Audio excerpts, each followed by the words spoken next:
ਆਏ ਦਿਨ ਕਿਸੇ ਨਾ ਕਿਸੇ ਤਰੀਕੇ ਦੇ ਨਾਲ ਮੁਸਲਮਾਨਾਂ ਨੂੰ ਟਾਰਗੇਟ ਕੀਤਾ ਜਾ ਰਿਹਾ ਹੈ। ਜਿਵੇਂ ਇੱਥੇ ਦੇ ਬਸ਼ਿੰਦੇ ਨਾ ਹੋਈਏ, ਇੱਥੇ ਪੈਦਾ ਨਾ ਹੋਏ ਸਾਡੇ ਬਜ਼ੁਰਗਾਂ ਦਾ ਖੂਨ ਇਸ ਦੀ ਆਜ਼ਾਦੀ ਦੇ ਵਿੱਚ, ਇਸ ਦੀ ਮਿੱਟੀ ਦੇ ਵਿੱਚ ਸ਼ਾਮਲ ਨਾ ਹੋਵੇ, ਸਾਡੇ ਨਾਲ ਇਸ ਤਰੀਕੇ ਦਾ ਵਤੀਰਾ ਕੀਤਾ ਜਾ ਰਿਹਾ ਜੋ ਕਿ ਕਿ ਸੋਸ਼ਲ ਮੀਡੀਆ ਦੇ ਜ਼ਰੀਏ ਜਿਹੜਾ ਸਾਨੂੰ ਪਤਾ ਚੱਲਿਆ ਹੈ ਕਿ ਇੱਕ ਬੀਜੇਪੀ ਦੀ ਪ੍ਰਵਕਤਾ ਹੈ ਨੂਪੁਰ ਸ਼ਰਮਾ, ਉਹ ਦੂਸਰਾ ਹੈ ਨਵੀਨ ਜਿੰਦਲ, ਔਰ ਉਹਨਾਂ ਦੋਨਾਂ ਦੀ ਤਰਫ ਤੋਂ ਸਾਡੇ ਪਿਆਰੇ ਨਬੀ, ਜਿਸ ਨੂੰ ਇਸਲਾਮ ਵਾਲਾ ਨਹੀਂ ਹੈ ਬਲਕਿ ਅਗਰ ਦੂਸਰੇ ਮਜ਼ਹਬ ਦੇ ਲੋਕ ਵੀ ਨੇ ਤਾਂ ਮੁਹੰਮਦ ਸੱਲੱਲਾਹੁ ਅਲੈहि ਵਸੱਲਮ ਨੂੰ ਬੜੀ ਮੁਹੱਬਤ ਕਰਦੇ ਨੇ, ਬੜਾ ਪਿਆਰ ਕਰਦੇ ਨੇ। ਅਰਬ ਮੁਲਕ ਜਦੋਂ ਉੱਠੇ ਨੇ ਉਸ ਤੋਂ ਬਾਅਦ ਕਾਰਵਾਈ ਕੀਤੀ ਗਈ ਹੈ, ਮਗਰ ਉਹ ਕਾਰਵਾਈ ਬੀਜੇਪੀ ਨੇ ਕੀਤੀ ਹੈ। ਨਬੀ ਸੱਲੱਲਾਹੁ ਅਲੈहि ਵਸੱਲਮ ਨੂੰ ਮੁਹੱਬਤ ਕਰਦੇ ਨੇ, ਚਾਹੇ ਉਹ ਕਿਸੇ ਵੀ ਧਰਮ ਦੇ ਵਿੱਚ ਨੇ। ਅਸੀਂ ਉਹਨਾਂ ਨੂੰ ਵੀ ਆਵਾਜ਼ ਲਗਾਈ ਸੀ ਕਿ ਅੱਜ ਇਹ ਸੋਚੋ ਕਿ ਮੁਹੰਮਦ ਸੱਲੱਲਾਹੁ ਅਲੈहि ਵਸੱਲਮ ਚਲੋ ਇੱਕ ਮੁਸਲਮਾਨ ਕਹਿੰਦੇ ਕਿ ਬਾਅਦ ਲੋਕ ਕਹਿੰਦੇ ਕਿ ਮੁਸਲਮਾਨਾਂ ਦੇ ਨਬੀ ਨੇ, ਅੱਜ ਸਾਡੇ ਨਬੀ ਦੇ ਬਾਰੇ ਗਲਤ ਅਲਫਾਜ਼ ਇਸਤੇਮਾਲ ਕੀਤੇ ਗਏ ਨੇ। ਕੱਲ੍ਹ ਨੂੰ ਕਿਸੇ ਹਿੰਦੂ ਦੇ ਐਸੇ ਦੇਵਤਾ ਨੇ ਕਿ ਉਹਨਾਂ ਬਾਰੇ ਵੀ ਕੋਈ ਇਸਤੇਮਾਲ ਕਰ ਸਕਦਾ ਹੈ, ਕੋਈ ਸਿੱਖਾਂ ਦੇ ਜਿਹੜੇ ਗੁਰੂ ਨੇ ਕੋਈ ਉਹਨਾਂ ਦੇ ਬਾਰੇ ਵੀ ਗਲਤ ਇਸਤੇਮਾਲ ਕਰ ਸਕਦਾ ਹੈ। ਇਸੇ ਕਰਕੇ ਅਸੀਂ ਸਾਰਿਆਂ ਨੂੰ ਅਪੀਲ ਕੀਤੀ ਸੀ ਔਰ ਸਾਨੇ ਦੇਖਿਆ ਹੈ ਕਿ ਇਨਸ਼ਾਅੱਲਾ ਇਸ ਪ੍ਰੋਟੈਸਟ ਦੇ ਵਿੱਚ ਮੁਸਲਮਾਨ ਵੀ, ਸਿੱਖ ਵੀ, ਹਿੰਦੂ ਵੀ, ਈਸਾਈ ਸਾਰੇ पहुँचे हैं। सल्लल्लाहु अलैहि वसल्लम की ज़ात एक मुसलमान के लिए अपनी ज़ात से बढ़कर है। अगर आप सल्लल्लाहु अलैहि वसल्लम के बारे में कोई नाज़ेबा कलमा कहा जाता है तो ये एक मुसलमान के लिए इंतहाई दर्जे की बात होती है।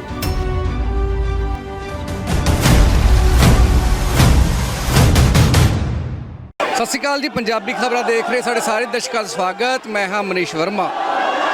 ਨੂਪੁਰ ਸ਼ਰਮਾ ਤੇ ਨਵੀਨ ਜਿੰਦਲ ਨੇ ਜਿੱਥੇ, ਜੋ ਕਿ ਨੂਪੁਰ ਸ਼ਰਮਾ ਸਪੋਕਸਮੈਨ ਨੇ ਬੀਜੇਪੀ ਦੀ, ਜਿਹਦੇ ਵੱਲੋਂ ਨਬੀ ਦੀ ਸ਼ਾਨ ਦੇ ਵਿੱਚ ਭੱਦੀ ਸ਼ਬਦਾਵਲੀ ਕੀਤੀ ਗਈ ਸੀ, ਜਿਸ ਨੂੰ ਦੇਖਦੇ ਹੋਏ ਨਾ ਕਿ ਹਿੰਦੁਸਤਾਨ ਦੇ ਵਿੱਚ ਵੱਖ-ਵੱਖ ਜਗ੍ਹਾ ਤੇ ਪ੍ਰਦਰਸ਼ਨ ਕੀਤੇ ਜਾ ਰਹੇ ਨੇ, ਉੱਥੇ ਹੀ ਮਲੇਰਕੋਟਲਾ ਦੇ ਵਿੱਚ ਵੀ ਪ੍ਰਦਰਸ਼ਨ ਦੇਖਣ ਨੂੰ ਮਿਲ ਰਿਹਾ ਹੈ। ਤਸਵੀਰਾਂ ਤੁਹਾਨੂੰ ਦਿਖਾ ਦਿੰਦੇ ਹਾਂ ਪ੍ਰਦਰਸ਼ਨ ਦੇ ਵਿੱਚ, ਜਿੱਥੇ ਖਾਸ ਤੌਰ ਤੇ ਲੜਕੇ ਵੀ ਨੇ ਤੇ ਖਾਸ ਤੌਰ ਤੇ ਮਹਿਲਾਵਾਂ ਦਾ ਇਕੱਠ ਦੇਖਣ ਨੂੰ ਮਿਲ ਰਿਹਾ, ਜਿੱਥੇ ਕਿ ਬੜੇ ਜ਼ੋਰ ਸ਼ੋਰ ਦੇ ਨਾਲ ਡੀਸੀ ਦਫ਼ਤਰ ਦੇ ਵਿੱਚ ਪਹੁੰਚ ਰਹੇ ਨੇ, ਜਿੱਥੇ ਮੰਗ ਪੱਤਰ ਦੇਣਗੇ ਡੀਸੀ ਸਾਹਿਬ ਨੂੰ, ਕਿਉਂਕਿ ਨਬੀ ਦੀ ਸ਼ਾਨ ਦੇ ਵਿੱਚ ਬੋਲੇ ਨੇ ਇਹ ਨੂਪੁਰ ਸ਼ਰਮਾ ਤੇ ਨਵੀਨ ਜਿੰਦਲ। ਉਸ ਦੀ ਗ੍ਰਿਫਤਾਰੀ ਨੂੰ ਲੈ ਕੇ ਅੱਜ ਉਰੇ ਰੋਸ ਪ੍ਰਦਰਸ਼ਨ ਕੀਤਾ ਜਾ ਰਿਹਾ। ਰੋਸ ਪ੍ਰਦਰਸ਼ਨ ਜਿਹੜਾ ਹੈ ਇਹ ਹਿੰਦੁਸਤਾਨ ਦੇ ਵੱਖ-ਵੱਖ ਸੂਬਿਆਂ ਦੇ ਵਿੱਚ ਜਿੱਥੇ ਹੋ ਰਿਹਾ, ਉੱਥੇ ਹੀ ਮਲੇਰਕੋਟਲੇ ਦੇ ਵਿੱਚ ਤਸਵੀਰਾਂ ਨੇ, ਤੁਹਾਨੂੰ ਦਿਖਾ ਦਿੰਦੇ ਹਾਂ, ਗੱਲਬਾਤ ਵੀ ਕਰਾਂਗੇ। ਕਿ ਸੋਸ਼ਲ ਮੀਡੀਆ ਦੇ ਜ਼ਰੀਏ ਜਿਹੜਾ ਸਾਨੂੰ ਪਤਾ ਚੱਲਿਆ ਹੈ ਕਿ ਇੱਕ ਬੀਜੇਪੀ ਦੀ ਪ੍ਰਵਕਤਾ ਹੈ ਨੂਪੁਰ ਸ਼ਰਮਾ, ਉਹ ਦੂਸਰਾ ਹੈ ਨਵੀਨ ਜਿੰਦਲ, ਔਰ ਉਹਨਾਂ ਦੋਨਾਂ ਦੀ ਤਰਫ ਤੋਂ ਸਾਡੇ ਪਿਆਰੇ ਨਬੀ, ਜਿਸ ਨੂੰ ਇਸਲਾਮ ਵਾਲਾ ਨਹੀਂ ਹੈ ਬਲਕਿ ਅਗਰ ਦੂਸਰੇ ਮਜ਼ਹਬ ਦੇ ਲੋਕ ਵੀ ਨੇ ਤਾਂ ਮੁਹੰਮਦ ਸੱਲੱਲਾਹੁ ਅਲੈहि ਵਸੱਲਮ ਨੂੰ ਬੜੀ ਮੁਹੱਬਤ ਕਰਦੇ ਨੇ, ਬੜਾ ਪਿਆਰ ਕਰਦੇ ਨੇ। ਜਦੋਂ ਉਹਨਾਂ ਨੇ ਐਸੇ ਸ਼ਬਦ ਇਸਤੇਮਾਲ ਕੀਤੇ ਨੇ ਤਾਂ ਸਾਰੇ ਦੇ ਸਾਰੇ ਭਾਈਚਾਰੇ ਨੂੰ ਬੜਾ ਦੁੱਖ ਲੱਗਿਆ ਹੈ, ਔਰ ਜਿਸ ਦੀ ਅੱਜ ਅਸੀਂ ਉਹਨਾਂ ਦੇ ਅਰੈਸਟ ਦੇ ਲਈ ਔਰ ਉਹਨਾਂ ਦੀ FIR ਦਰਜ ਕਰਵਾਉਣ ਦੇ ਲਈ ਔਰ ਉਹਨਾਂ ਦੇ ਉੱਪਰ ਸਖਤ ਤੋਂ ਸਖਤ ਕਾਰਵਾਈ ਕਰਵਾਉਣ ਦੇ ਲਈ ਅੱਜ ਸਾਨੂੰ DC ਸਾਹਿਬ ਨੂੰ ਮੈਮੋਰੈਂਡਮ ਦਿੱਤਾ ਹੈ ਰਾਸ਼ਟਰਪਤੀ ਦੇ ਨਾਮ। ਉਹਨਾਂ ਮਹਿਲਾਵਾਂ ਵੀ ਬੜੇ ਪੱਧਰ ਤੇ ਨਾਲ ਨੇ ਤੇ ਬੜਾ ਰੋਸ਼ ਹੈ, ਕੀ ਕਹੋਗੇ ਸਰ? ਬਿਲਕੁਲ, ਕਿਉਂਕਿ ਸਾਡੀ ਆਵਾਜ਼ ਸਾਰਿਆਂ ਨੂੰ ਹੀ ਥੀ, ਸਾਡੀ ਆਵਾਜ਼ ਇਕੱਲੀ ਮਰਦ ਇਨਸਾਨ ਨੂੰ ਨਹੀਂ ਥੀ ਬਲਕਿ ਸਾਡੀ ਜਿਹੜੀ ਆਵਾਜ਼ ਸੀ ਉਹ ਲੇਡੀਜ਼ ਨੂੰ ਵੀ ਥੀ, ਕਿਉਂਕਿ ਜਿਹੜੇ ਅੱਲਾ ਦੇ ਨਬੀ ਸੱਲੱਲਾਹੁ ਅਲੈहि ਵਸੱਲਮ ਨੇ ਉਹ ਇਕੱਲੇ ਮਰਦਾਂ ਦੇ ਨਹੀਂ ਹੈਗੇ ਜਾਂ ਬੱਚਿਆਂ ਦੇ ਨਹੀਂ ਹੈਗੇ, ਬਲਕਿ ਉਹ ਸਾਰੇ ਦੇ ਹੀ ਨੇ। ਅੱਲਾ ਦੇ ਨਬੀ ਸੱਲੱਲਾਹੁ ਅਲੈहि ਵਸੱਲਮ ਤੋਂ ਜੋ ਹੈਗੇ ਨੇ ਉਹ ਇਸ ਦੁਨੀਆ ਦੇ ਵਿੱਚ ਜੋ ਉਹਨਾਂ ਦੀ ਉਮਤ ਦੇ ਵਿੱਚ ਪੈਦਾ ਹੋ ਗਿਆ, ਉਹ ਕਿਸੇ ਵੀ ਮਜ਼ਹਬ ਨੂੰ ਮੰਨਣ ਵਾਲਾ ਹੈ, ਉਹ ਉਹਨਾਂ ਦੇ ਵੀ ਉਨੇ ਹੀ ਨਬੀ ਨੇ। ਇਸ ਕਰਕੇ ਸਾਡੀ ਆਵਾਜ਼ ਸਾਰਿਆਂ ਨੂੰ ਥੀ, ਨਾ ਕਿ ਇਕੱਲੇ ਮੁਸਲਿਮ ਭਾਈਚਾਰੇ ਨੂੰ, ਜਿਹੜੇ ਨਬੀ ਸੱਲੱਲਾਹੁ ਅਲੈहि ਵਸੱਲਮ ਨੂੰ ਮੁਹੱਬਤ ਕਰਦੇ ਨੇ, ਚਾਹੇ ਉਹ ਕਿਸੇ ਵੀ ਧਰਮ ਦੇ ਵਿੱਚ ਨੇ। ਅਸੀਂ ਉਹਨਾਂ ਨੂੰ ਵੀ ਆਵਾਜ਼ ਲਗਾਈ ਸੀ ਕਿ ਅੱਜ ਇਹ ਸੋਚੋ ਕਿ ਮੁਹੰਮਦ ਸੱਲੱਲਾਹੁ ਅਲੈहि ਵਸੱਲਮ ਚਲੋ ਇੱਕ ਮੁਸਲਮਾਨ ਕਹਿੰਦੇ ਕਿ ਬਾਅਦ ਲੋਕ ਕਹਿੰਦੇ ਕਿ ਮੁਸਲਮਾਨਾਂ ਦੇ ਨਬੀ ਨੇ, ਅੱਜ ਸਾਡੇ ਨਬੀ ਦੇ ਬਾਰੇ ਗਲਤ ਅਲਫਾਜ਼ ਇਸਤੇਮਾਲ ਕੀਤੇ ਗਏ ਨੇ। ਕੱਲ੍ਹ ਨੂੰ ਕਿਸੇ ਹਿੰਦੂ ਦੇ ਐਸੇ ਦੇਵਤਾ ਨੇ ਕਿ ਉਹਨਾਂ ਬਾਰੇ ਵੀ ਕੋਈ ਇਸਤੇਮਾਲ ਕਰ ਸਕਦਾ ਹੈ, ਕੋਈ ਸਿੱਖਾਂ ਦੇ ਜਿਹੜੇ ਗੁਰੂ ਨੇ ਕੋਈ ਉਹਨਾਂ ਦੇ ਬਾਰੇ ਵੀ ਗਲਤ ਇਸਤੇਮਾਲ ਕਰ ਸਕਦਾ ਹੈ। ਇਸੇ ਕਰਕੇ ਅਸੀਂ ਸਾਰਿਆਂ ਨੂੰ ਅਪੀਲ ਕੀਤੀ ਸੀ ਔਰ ਸਾਨੇ ਦੇਖਿਆ ਕਿ ਇਨਸ਼ਾਅੱਲਾ ਇਸ ਪ੍ਰੋਟੈਸਟ ਦੇ ਵਿੱਚ ਮੁਸਲਮਾਨ ਵੀ, ਸਿੱਖ ਵੀ, ਹਿੰਦੂ ਵੀ, ਈਸਾਈ ਸਾਰੇ ਪਹੁੰਚੇ ਨੇ। अल्लाह के नबी सल्लल्लाहु अलैहि वसल्लम की ज़ात एक मुसलमान के लिए अपनी ज़ात से बढ़कर है। अगर आप सल्लल्लाहु अलैहि वसल्लम के बारे में कोई नाज़ेबा कलमा कहा जाता है तो ये एक मुसलमान के लिए इंतहाई दर्जे की बात होती है। हमारे मुल्क के अंदर आए दिन ऐसे वाक़यात होते रहते हैं जब अल्लाह के नबी सल्लल्लाहु अलैहि वसल्लम को या अल्लाह को या हमारे मज़हब से जुड़ी हुई किसी बात को कोई भी नासमझ आदमी, कम अक़ल आदमी निशाना बनाता है। अभी रिसेंटली भी ऐसे ही कुछ वाक़यात हुए हैं जिस पर गवर्नमेंट ने कुछ एक्शन लिया है, FIR दर्ज हुई है, पार्टी से बर्खास्त किया गया है, लेकिन इस गैदरिंग का मुतालबा ये है कि सज़ा होनी चाहिए, बग़ैर सज़ा के ये सिलसिला रुकेगा नहीं। और उससे बड़ा हमारा एक मकसद ये है कि एक क़ानून बनाया जाए, ऐसा क़ानून जिस क़ानून के तहत तमाम मज़ाहिब वालों को अपनी रिलीजियस टॉपिक्स पर सेफ्टी प्रोवाइड हो, यानी उनको महसूस हो कि हमें हमारे मज़हब के ताल्लुक़ से निशाना नहीं बनाया जाएगा, हमारे नबी को, पैगंबर को, गुरु को, हमारी मजहबी किताब को या हमारे मज़हब के किसी भी शिआर और अलामत को गलत अंदाज से निशाना नहीं बनाया जाएगा।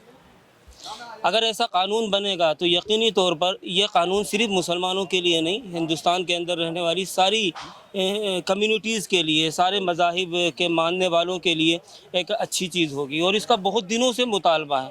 रिसेंटली चूँकि इस तरह के एक्सीडेंट बहुत ज़्यादा बढ़ गए हैं, इस वजह से इस मुतालबे के अंदर और ज़्यादा क़ुव्वत आ गई है। गवर्नमेंट जहाँ पर बहुत से क़वानीन बनाती है यहाँ के रहने वाले लोगों के लिए, उनके नफ़े के लिए, फ़ायदे के लिए, इससे बढ़कर क्या हो सकता है कि उनको मज़हब के एतबार से एक सेफ्टी प्रोवाइड हो। इस सिलसिले में क़ानून बनाने में क्यों देरी की जाती है? और पंजाब के अंदर या हिंदुस्तान के अंदर कम्युनल जो भी कुछ होता है वो गलत होता है, जिससे हमारी मुल्क की सलामती को ख़तरा होता है। ये गैदरिंग इस बात का मुतालबा करती है कि गवर्नमेंट ऐसे इक़दाम करे कि आइंदा इस तरह की चीज़ें रिपीट ना हो। ਆਏ ਦਿਨ ਕਿਸੇ ਨਾ ਕਿਸੇ ਤਰੀਕੇ ਦੇ ਨਾਲ ਮੁਸਲਮਾਨਾਂ ਨੂੰ ਟਾਰਗੇਟ ਕੀਤਾ ਜਾ ਰਿਹਾ ਹੈ। ਜਿਵੇਂ ਅਸੀਂ ਇੱਥੇ ਦੇ ਵਸਿੰਦੇ ਨਾ ਹੋਈਏ, ਇੱਥੇ ਪੈਦਾ ਨਾ ਹੋਏ ਸਾਡੇ ਬਜ਼ੁਰਗਾਂ ਦਾ ਖੂਨ ਇਸ ਦੀ ਆਜ਼ਾਦੀ ਦੇ ਵਿੱਚ, ਇਸ ਦੀ ਮਿੱਟੀ ਦੇ ਵਿੱਚ ਸ਼ਾਮਲ ਨਾ ਹੋਵੇ, ਸਾਡੇ ਨਾਲ ਇਸ ਤਰੀਕੇ ਦਾ ਵਤੀਰਾ ਕੀਤਾ ਜਾ ਰਿਹਾ, ਜੋ ਕਿ ਬਿਲਕੁਲ ਗਲਤ ਬਾਤ ਹੈ।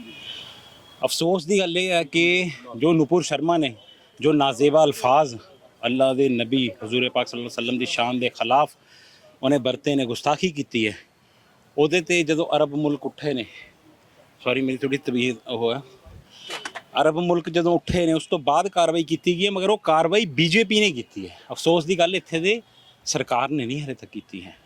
ਬੀਜੇਪੀ ਨੇ ਉਹਨੂੰ ਐਕਸਪੈਲ ਕਰਤਾ, ਆਪਣੇ ਜਿਹੜਾ ਸਪੋਕਸ ਪਰਸਨ ਉਹਨੂੰ ਬਣਾਇਆ ਹੋਇਆ ਸੀ ਉਹਦੇ ਤੋਂ ਉਹਨੂੰ ਕੱਢਤਾ। ਠੀਕ ਹੈ, ਉਹ ਪਾਰਟੀ ਨੇ ਕੱਢਿਆ। ਦੇਸ਼ ਦਾ ਜਿਹੜਾ ਪ੍ਰਧਾਨ ਮੰਤਰੀ ਹੈ ਉਹ ਸਾਰਿਆਂ ਦਾ ਹੀ ਹੈ, ਸਾਡਾ ਵੀ ਹੱਕ ਹੈ। ਉਹਨੂੰ ਇਮੀਡੀਏਟਲੀ ਕਿਉਂ ਨਹੀਂ ਹਲੇ ਤੱਕ ਅਰੈਸਟ ਕੀਤਾ ਗਿਆ? ਉਹਦੇ ਖਿਲਾਫ 3 FIR ਹੋ ਚੁੱਕੀਆਂ ਨੇ, ਉਹਦੇ ਬਾਵਜੂਦ ਵੀ ਉਹਨੂੰ ਅਰੈਸਟ ਕਿਉਂ ਨਹੀਂ ਕੀਤਾ ਗਿਆ?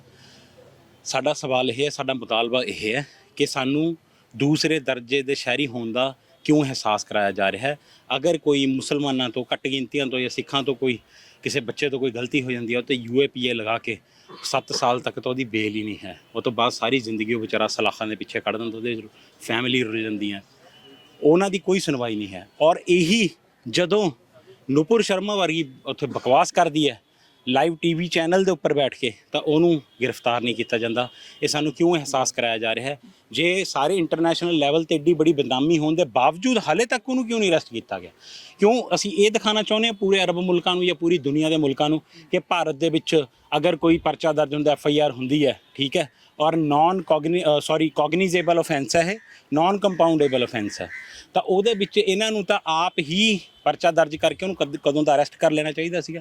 ਅਗਰ ਕੋਈ ਹੋਰ ਬੰਦਾ ਹੁੰਦਾ ਇਹਦੀ ਜਗ੍ਹਾ, ਉਹਦੇ ਪੂਰੇ ਖਾਨਦਾਨ ਨੂੰ ਚੱਕ ਕੇ ਅੰਦਰ ਕਰ ਦਿੰਦੇ। ਸਾਡਾ ਸਿਰਫ ਇਹੀ ਮੁਤਾਲਬਾ ਹੈ ਕਿ ਆਸ਼ਿਕੇ ਰਸੂਲ ਜਿੰਨੇ ਵੀ ਇੱਥੇ ਬੰਦੇ ਇੱਥੇ ਅੱਜ ਆਏ ਨੇ, ਅਸੀਂ ਸਾਰੇ ਹਜ਼ੂਰ ਪਾਕ ਸੱਲੱਲਾਹੁ ਅਲੈਹਿ ਵਸੱਲਮ ਮੁਹੰਮਦ ਸਾਹਿਬ ਦੇ ਗੁਲਾਮ ਹਾਂ। ਅਸੀਂ ਆਪਣੀ ਜਾਨ ਤੱਕ ਵੀ ਦੇ ਸਕਦੇ ਹਾਂ। ਸਾਨੂੰ ਇਸ ਹੱਦ ਤੱਕ ਮਜਬੂਰ ਨਾ ਕੀਤਾ ਜਾਵੇ, ਇਸ ਹੱਦ ਤੱਕ ਨਾ ਸਤਾਇਆ ਜਾਵੇ। ਅਸੀਂ ਇਸ ਸੜਕਾਂ ਦੇ ਉੱਪਰ ਉਤਰੇ ਹਾਂ, ਮਗਰ ਜਿੱਥੇ ਕਿਤੇ ਜਾਨ ਦੇਣ ਦੀ ਉਹ ਹੋਈ ਤਾਂ ਇਨਸ਼ਾ ਅੱਲਾਹ ਤਾਲਾ ਆ ਗਰਦਨਾਂ ਇਹ ਸੜਕਾਂ ਦੇ ਉੱਪਰ ਵੀ। ਸੋ ਇਹ ਸਨ ਮੁਸਲਿਮ ਸਮੁਦਾਇ ਦੇ ਲੋਕ ਜਿਨ੍ਹਾਂ ਨੇ ਖਾਸ ਤੌਰ ਤੇ ਕਿਹਾ ਕਿ ਨੂਪੁਰ ਸ਼ਰਮਾ ਔਰ ਨਵੀਨ ਜਿੰਦਲ ਦੀ ਗ੍ਰਿਫਤਾਰੀ ਜਦ ਤੱਕ ਨਹੀਂ ਹੁੰਦੀ ਉਦੋਂ ਤੱਕ ਅਸੀਂ ਚੁੱਪ ਨਹੀਂ ਬੈਠਾਂਗੇ। ਕੈਮਰਾਮੈਨ ਗੌਰਵ ਖੁੱਲਰ ਦੇ ਨਾਲ ਮਨੀਸ਼ ਵਰਮਾ, ਪੰਜਾਬੀ ਖਬਰਾਂ, ਮਲੇਰਕੋਟਲਾ।